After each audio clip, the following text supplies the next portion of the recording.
So it's an honor to be here, actually, covering for Hugh's class, which is like a big tradition within the Center for Mindful Living, but also IMCW. So today I'm going to be teaching the class, and my name is Silvia Garcia-Pereira, and I am a teacher with Inside Meditation Community of Washington, and I began teaching actually in 2013 when the Center for Mindful Living first opened. So I have a very dear connection with the Center for Mindful Living. And so as most of you are familiar with the format of the class, we're going to have guided meditation for about 30 minutes. And then after that, I will offer some reflections, and then we will have time for sharing as well and ask questions. So let me begin by setting up a timer. So to begin, we can actually bring attention to the body and sensing if we need to adjust. Sensing the body as it is in this moment, and maybe we may need to balance back and forth just to find a point of support.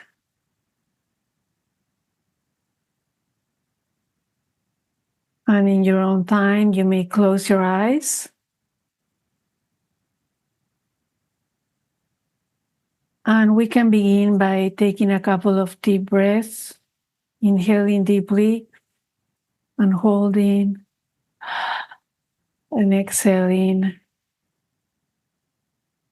And again, inhaling deeply and holding and exhaling. And as we begin, I invite you to set the intention to be here and to come home moment by moment. And also I invite you to bring a quality of kindness to the heart and mind.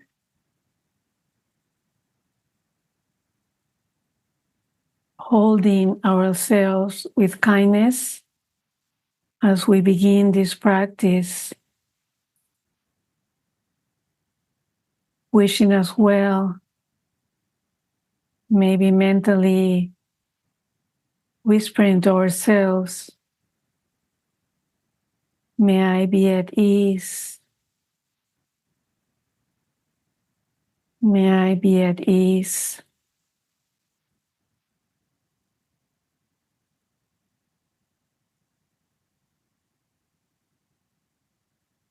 And as we begin arriving in the body,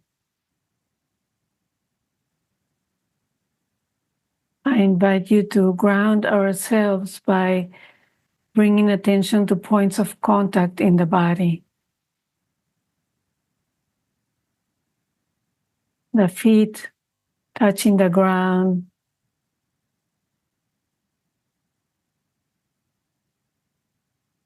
the sitting bones pushing against the seat where you are and sensing the weight of the body.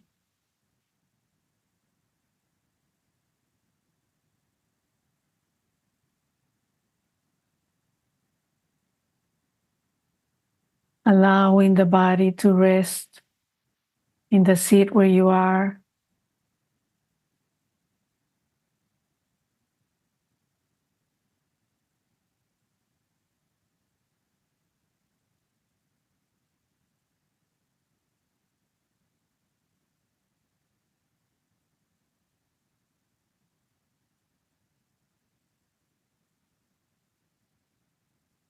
And maybe sensing the heaviness of the body.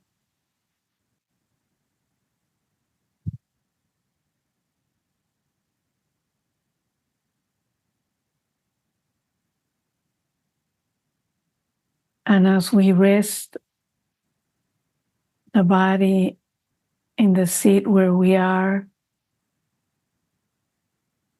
we can also rest the mind in the body.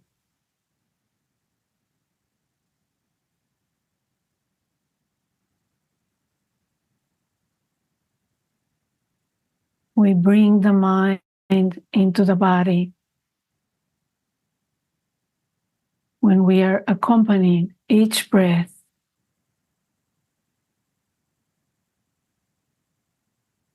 As we breathe in and breathe out.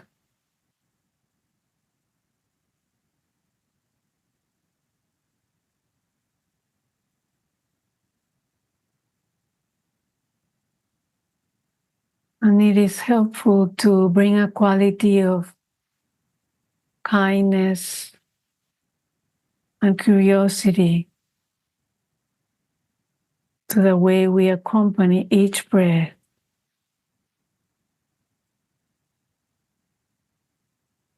As if we are coming into the presence of a dear friend.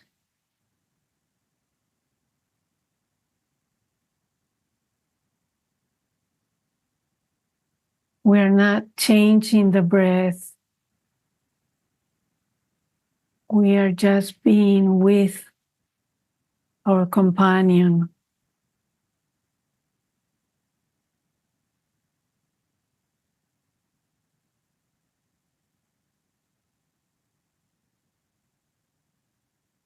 Sensing this inhaling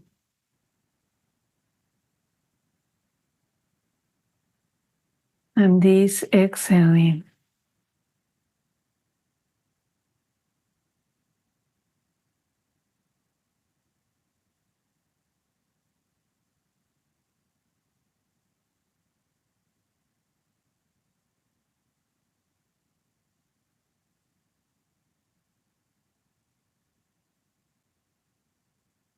Where in the body can you feel the inhaling?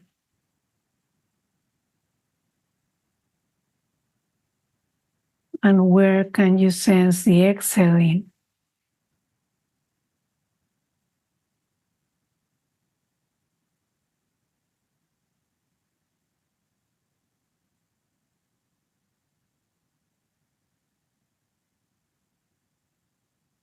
Knowing this inhaling,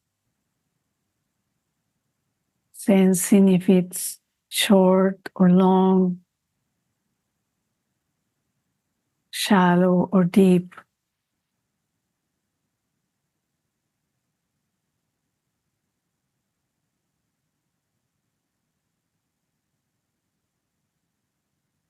And sensing this exhaling.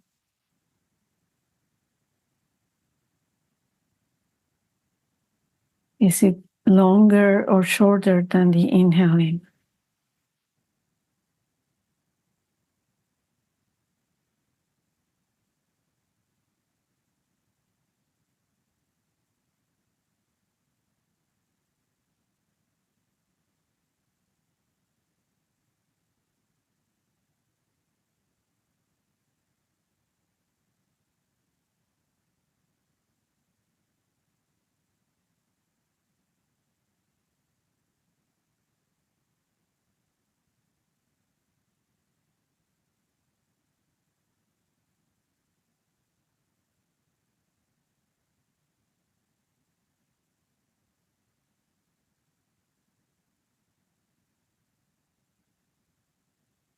And as we continue to breathe in and breathe out,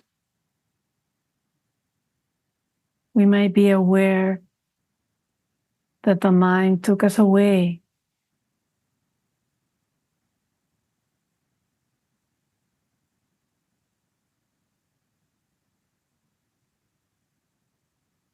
And that is an opportunity to pause, knowing I am aware I'm not here.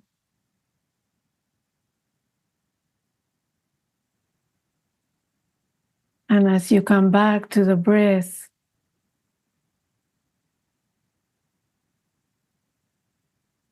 can you notice the difference between being lost in thought and that moment when you arrive home with this breath?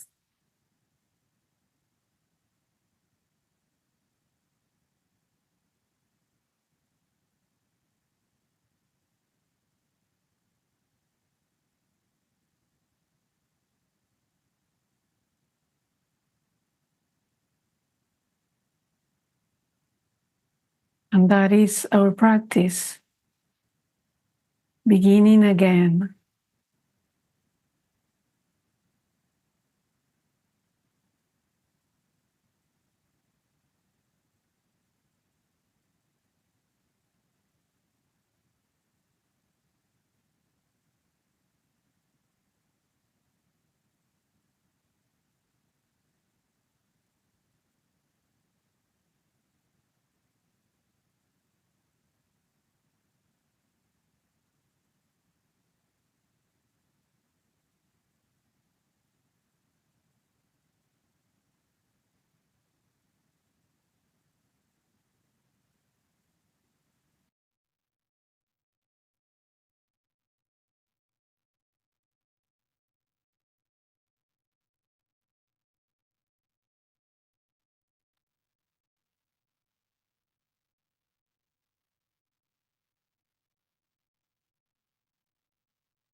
And we might be aware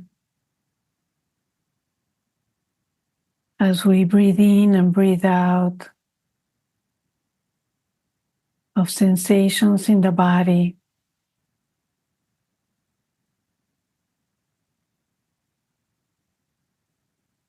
sensing the body breathing,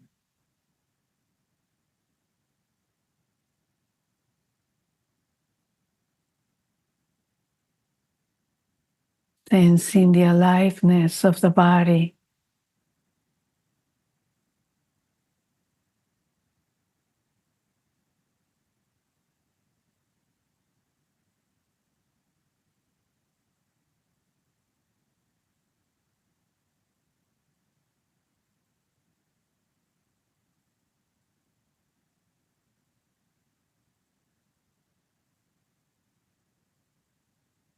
The body changing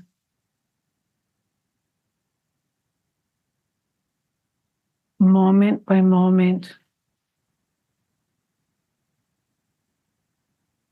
pulsing, vibration.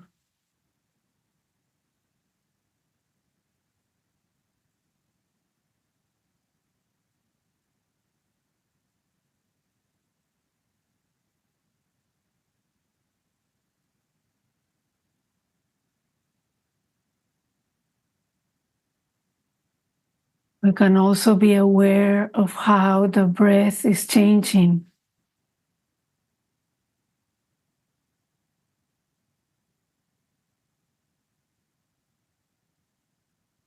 Moment by moment.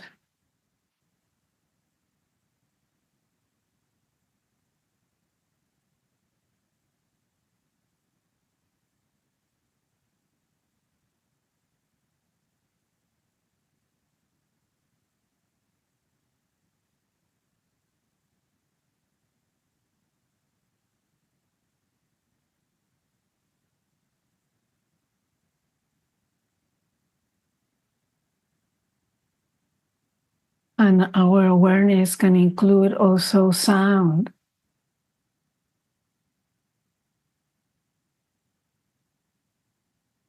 Arising and passing,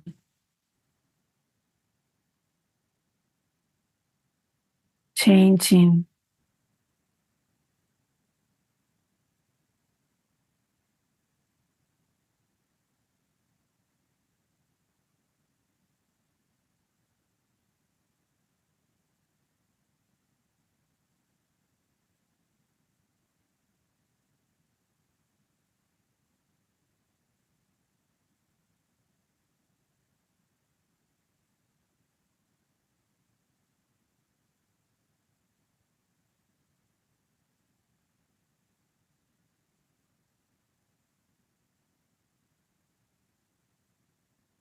And we can also include in our awareness whatever is arising in the mind, moment by moment.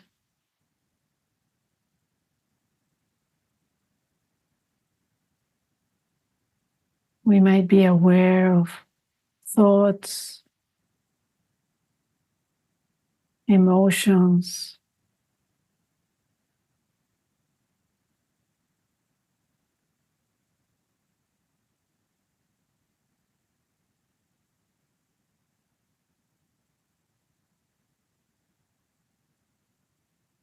and we can observe how thoughts are changing.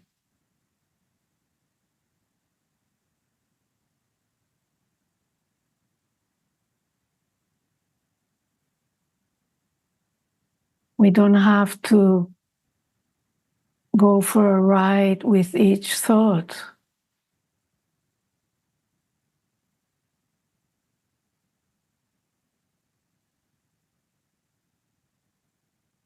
We can observe as the thought comes and goes.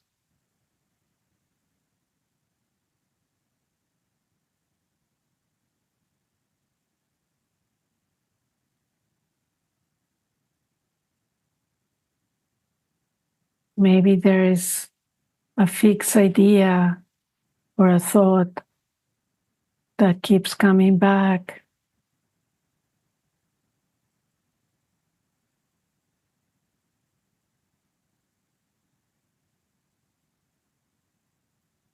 Maybe you can pause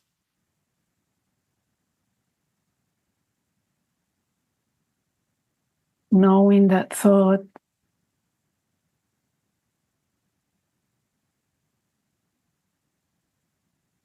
and allowing it to change.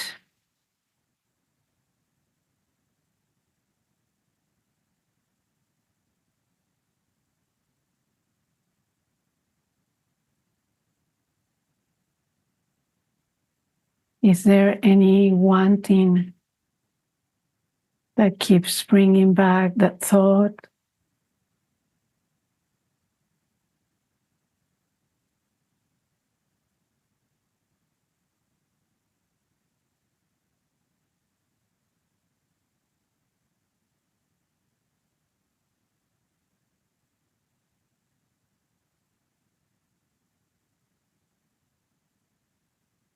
Maybe there is something unpleasant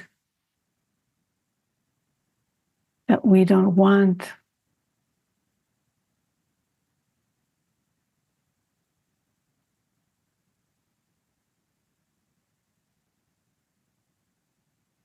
Can we sense that unpleasantness?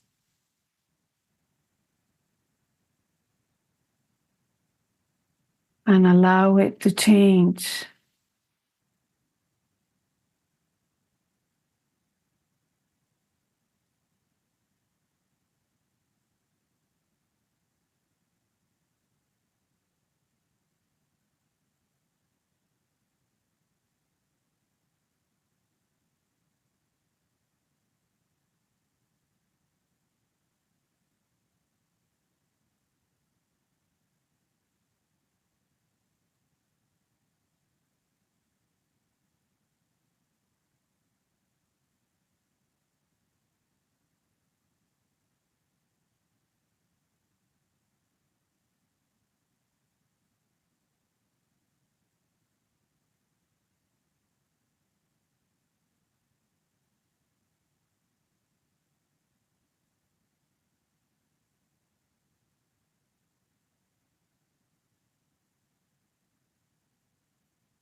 Knowing that there is always a new breath,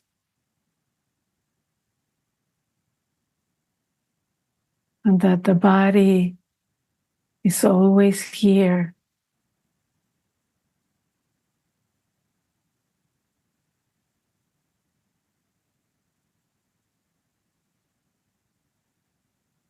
beginning again,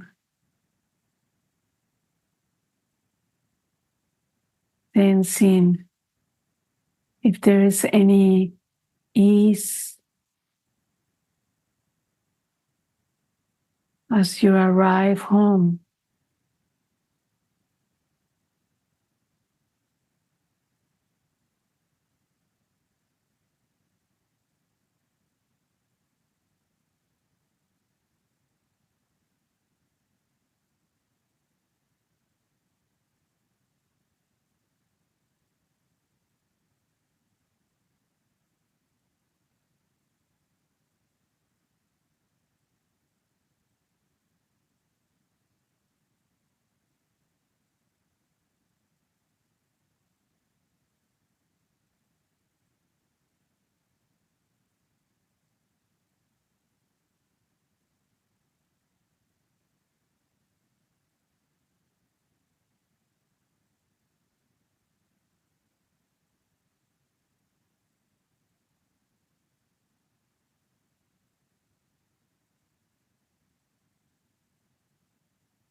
I invite you to intentionally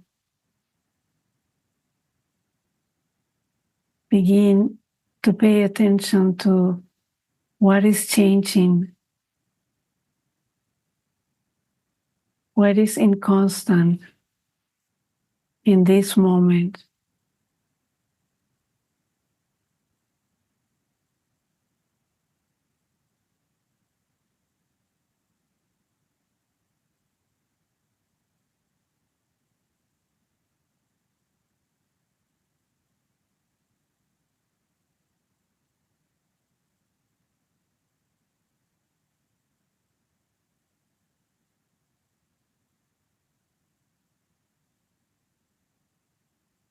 How is our awareness changing?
And as we come home and begin again, can you savor that moment?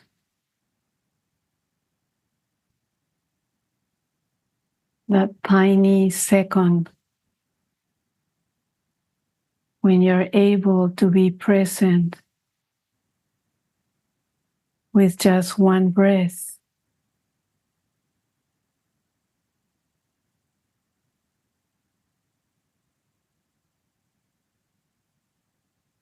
Taking in that goodness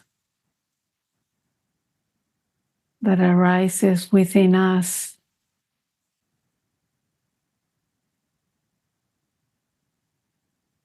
when we come home.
And as we come to the end of this sitting, I invite you to take a couple of deep breaths,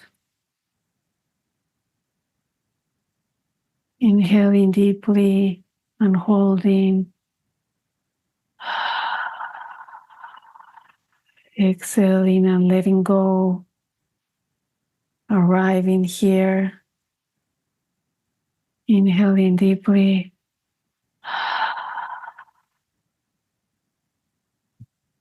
connecting with the breath and the body and any sense of well-being.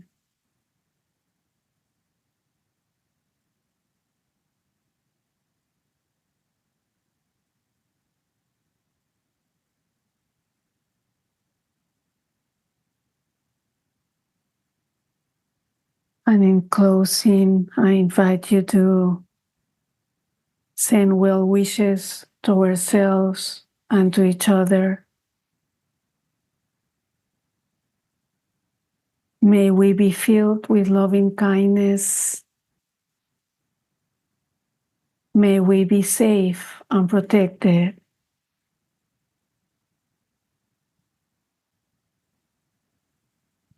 May we be peaceful and happy. May the blessings of our practice together be of benefit to us, to all those who come in contact with us, and to all beings. May all beings everywhere be free of the causes of suffering.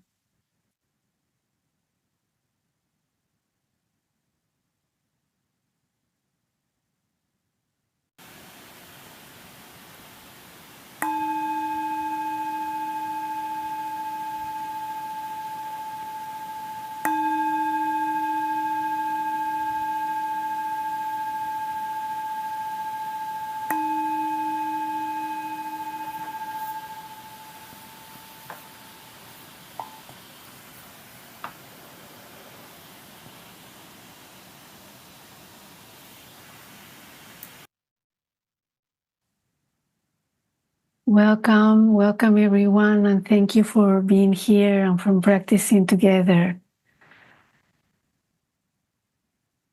So maybe we might need to just stretch a bit as we're going to continue to be here with each other.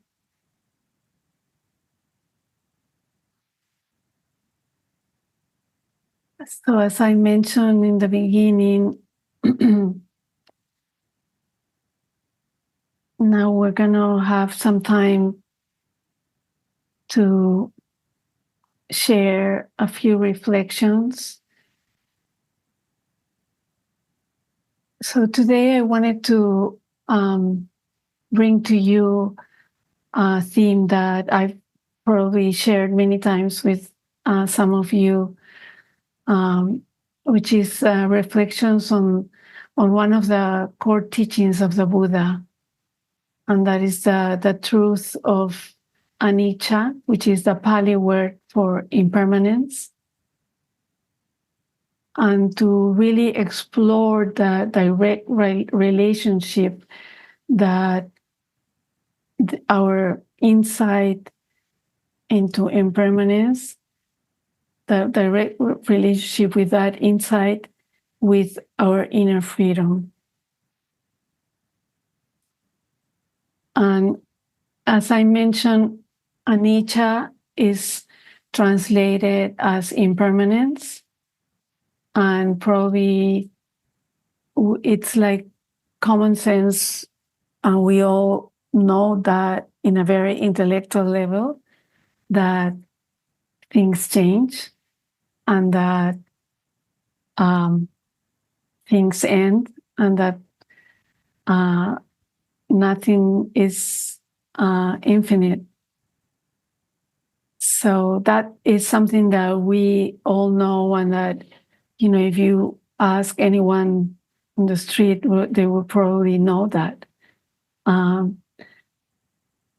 But also, this term anicca has also a different connotation, that it's not only that things end, but it means that everything around us is in constant flux, in constant change. And really, it brings our attention into the inconstancy of things. And as I was trying to guide you during the meditation, also, during our seat, we can experience minute changes in the body, or the way we experience the breath, how the breath, the in-breath ends, and then the out-breath begins and it disappears. So even like in our formal meditation, we can bring, it's the practice to get to know at a minute level that inconstancy, and to not only pay attention to how things are ending, but how things are coming and going, and how they appear and disappear. And it's not only physical sensations, but also thoughts, emotions, moods, excitement, anger, come and go. And so the Buddha emphasized that simplicity, that things change, and that we get older, people around us get older. Sometimes we notice that after we see someone after a long time, that this person aged. And I mean that and I think even the possessions that we have, even like clothing, or like anything that we might have, knowing that it's dear to us, we know that someday that is not going to be there. And the same thing, not only with material things, but with people around us and people we love. And on the intellectual level, we, as I said, we can understand that, but it's not enough. Really, our mindfulness is what helps us to bring awareness into that, not from the head level, but at the heart level and even at the gut level. How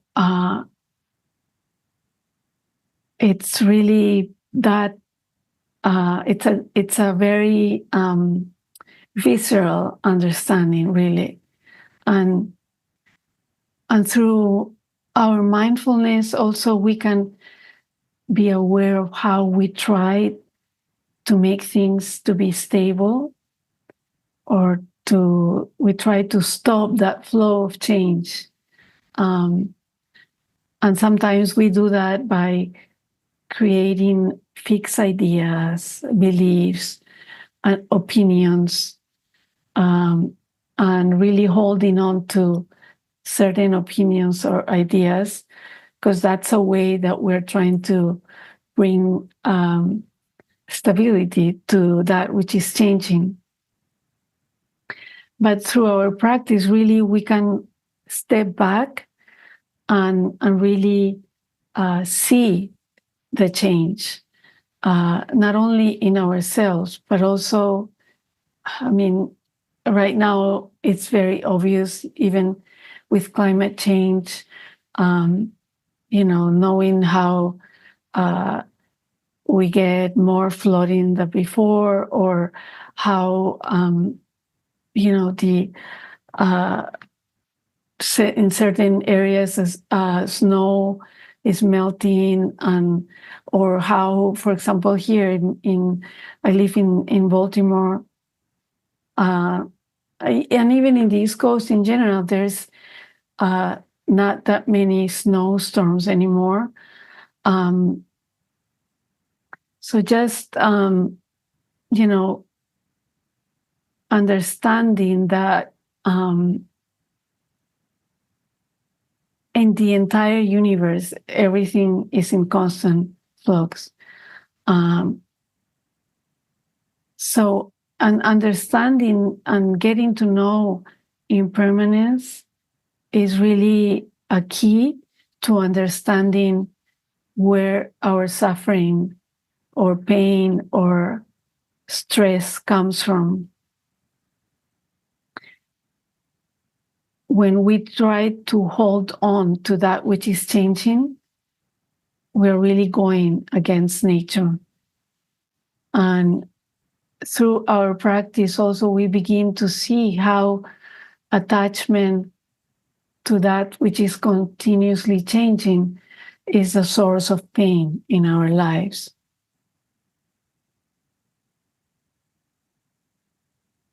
And most of us probably experience, when we practice and we experience that inconstancy,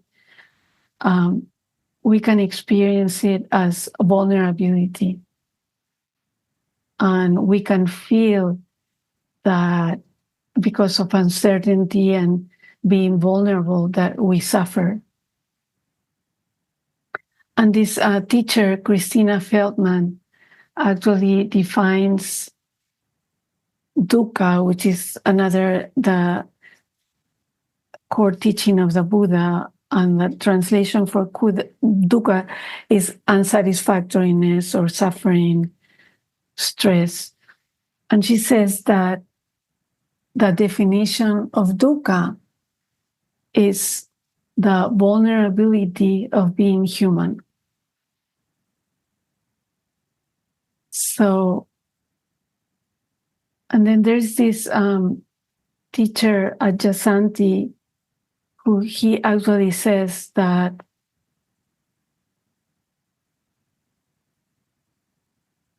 not only that life is impermanent or that impermanence is part of life, but that life is impermanence. So it's like it's the same thing. And really, so it's part of our practices to connect with that vulnerability, and it's being exposed to our human condition. When we connect to our human condition, that getting to know that we are subject to getting sick, to getting old, to lose someone we love, or things not going the way we want, and getting to the truth that there's no thing that can bring us the stability, and that we have no control. And so we can begin to see how that attachment is a source of our pain in our lives.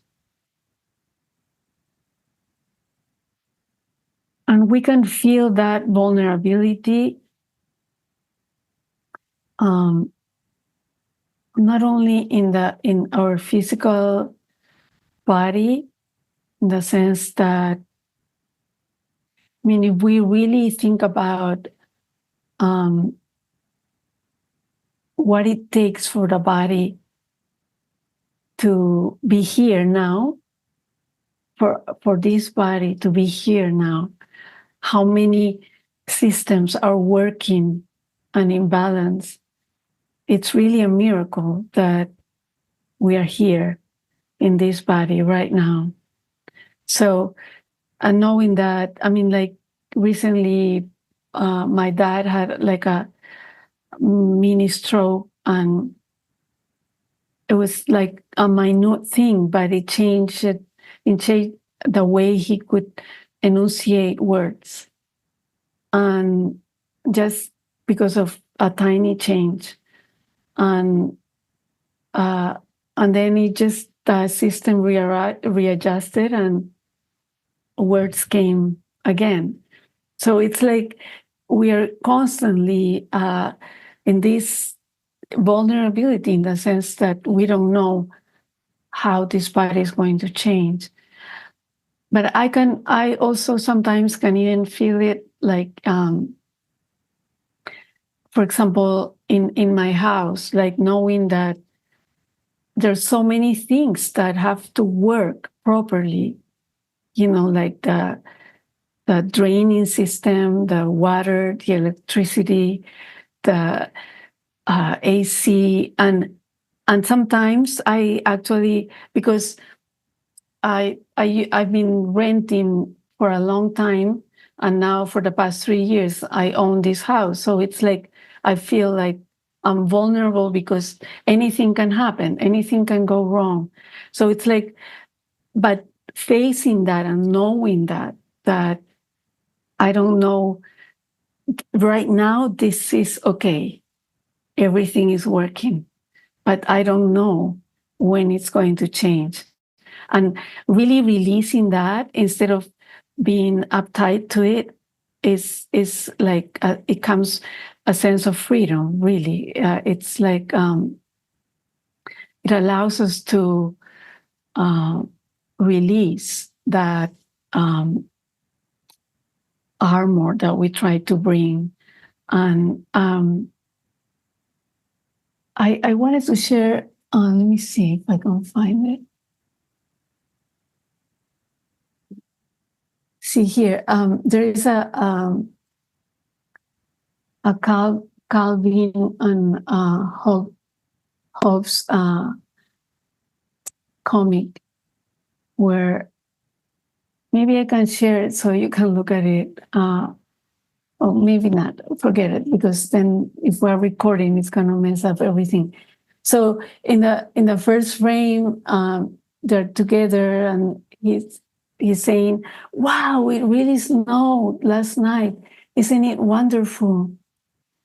And then Hope says, everything familiar has disappeared. The world looks brand new. And then he says, a new year, a fresh, clean start.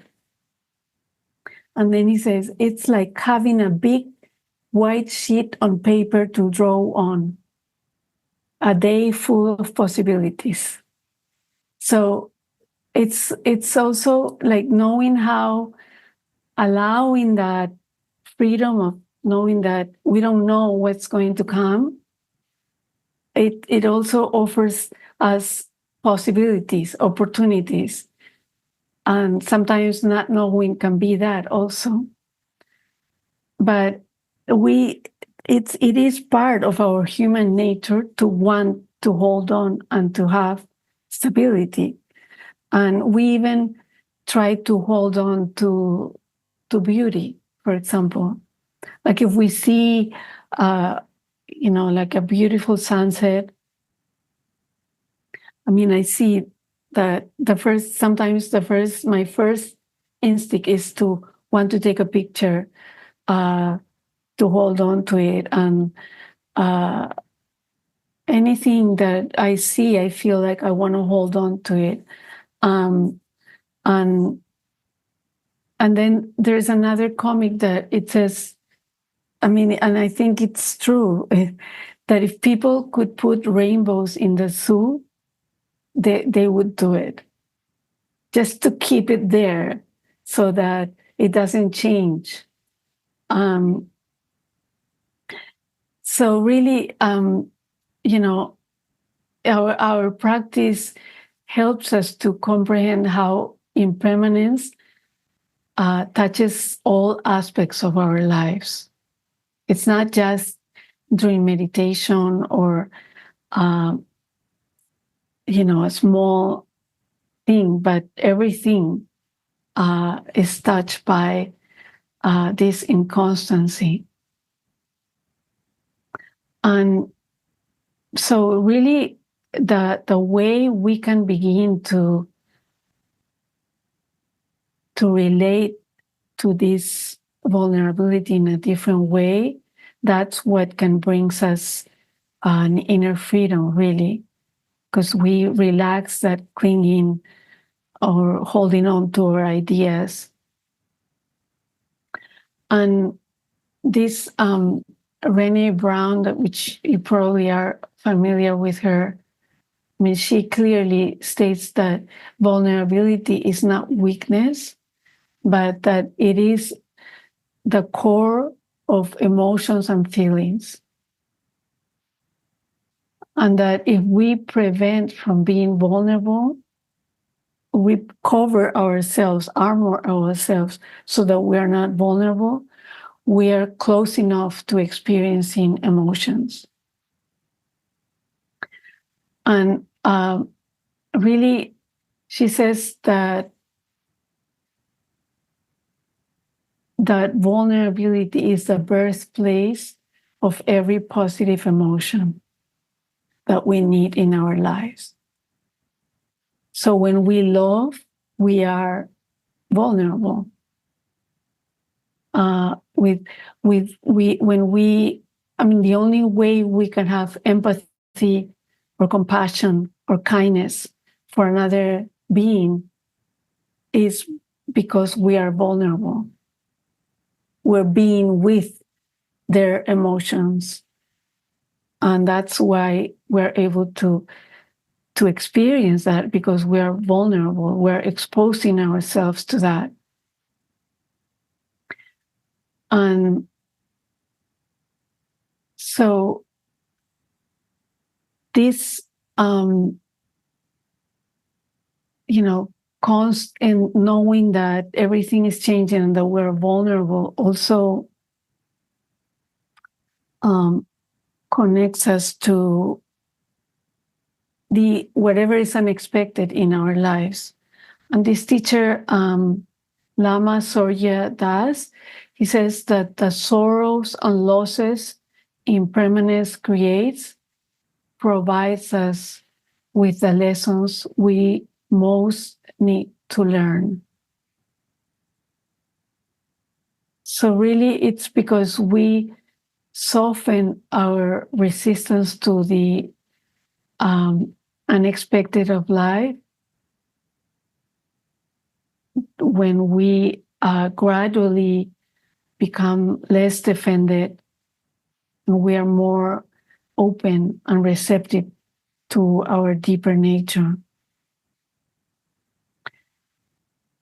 So when we are at war with the truth of impermanence, we suffer. So we might even want to ask ourselves, how often during the day we are at war with what is changing? And as I said, it can be anything, that, I mean, sometimes something as simple as you think of, you're going to cook something and you think that you have something in the fridge, and then when you go to get it, it's expired or spoiled already. Or, something as getting sick, of course. And so it's really knowing that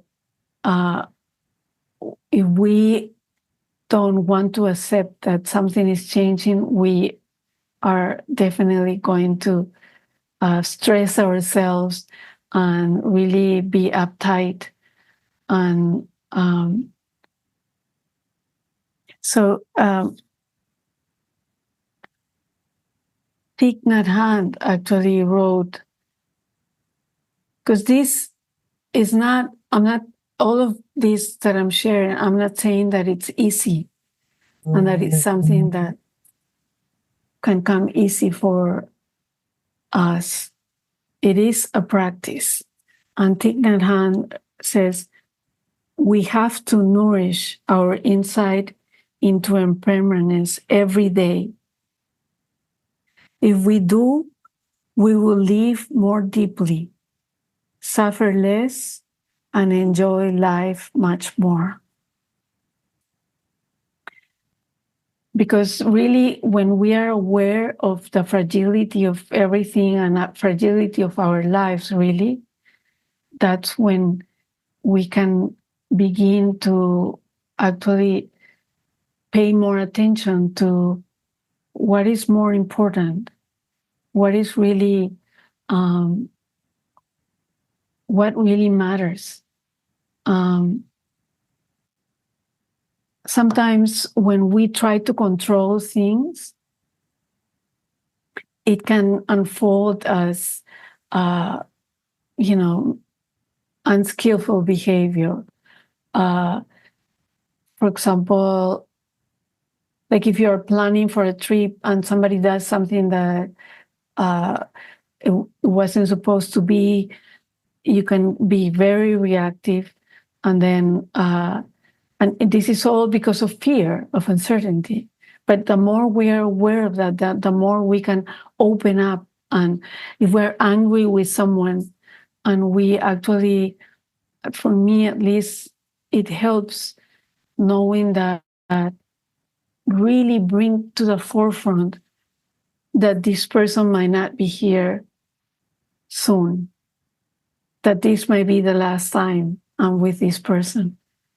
And it dissolves all these minute, aversions or judging, because we know that, we are deeply understanding the vulnerability of every moment. And so again, the biggest vulnerability is to remember the fragility of our existence. And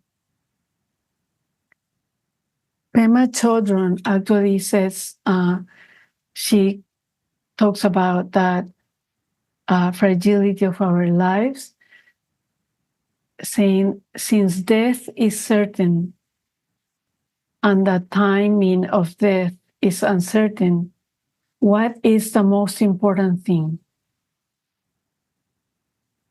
And as I said, also, we can even condense it even more and say, ask ourselves, and kind of a mantra every day, what is the most important thing? And that is when we can actually be aware of how we can open up to kindness. And it is kindness what is going to allow us to be in the midst of distress, of changing, of fear even. So, and I want to read something from the Diamond Sutra, which is one of the central teachings of the Mahayana tradition, where it says, "This is how to contemplate our conditioned existence in this fleeting world. Like a tiny drop of dew, or a bubble floating in a stream, like a flash of lightning in a summer cloud, or a flickering lamp, an illusion, a phantom, or a dream. So is all conditioned existence to be seen. Like a tiny drop of dew, or a bubble floating in a stream, like a flash of lightning in a summer cloud, or a flickering lamp, an illusion, a phantom, or a dream."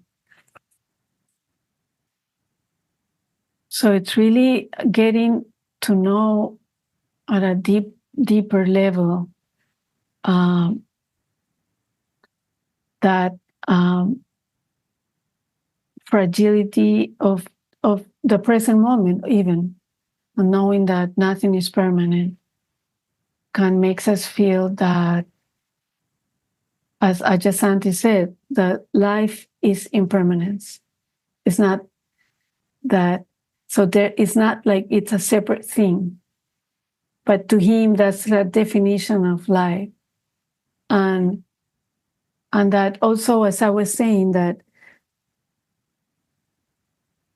freedom is possible because everything is uncertain and is changing, and we can open up to that. And so it is really opening up to that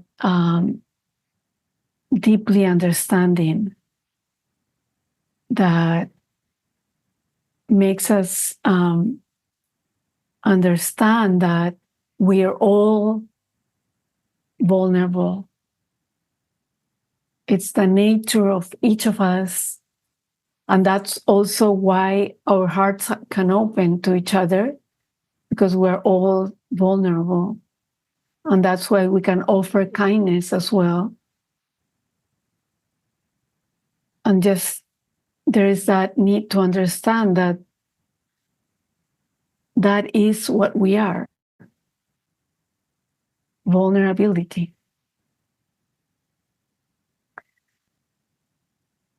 And just, I want to read a passage from also another passage from Pema Chodron about how this idea that we think that this is a bad moment, this is something I have to solve, and then everything is going to be okay. And she says, we think that the point is to pass the test or overcome the problem. But the truth is that things don't really get solved. They come together and they fall apart. Then they come together again and fall apart again. It's just like that. The healing comes from letting there be room for all of this to happen. Room for grief, room for relief, for misery, for joy. So again, it's only by opening up that we can actually experience the fullness of life. So that is what I wanted to offer as reflections today. Thank you for your attention.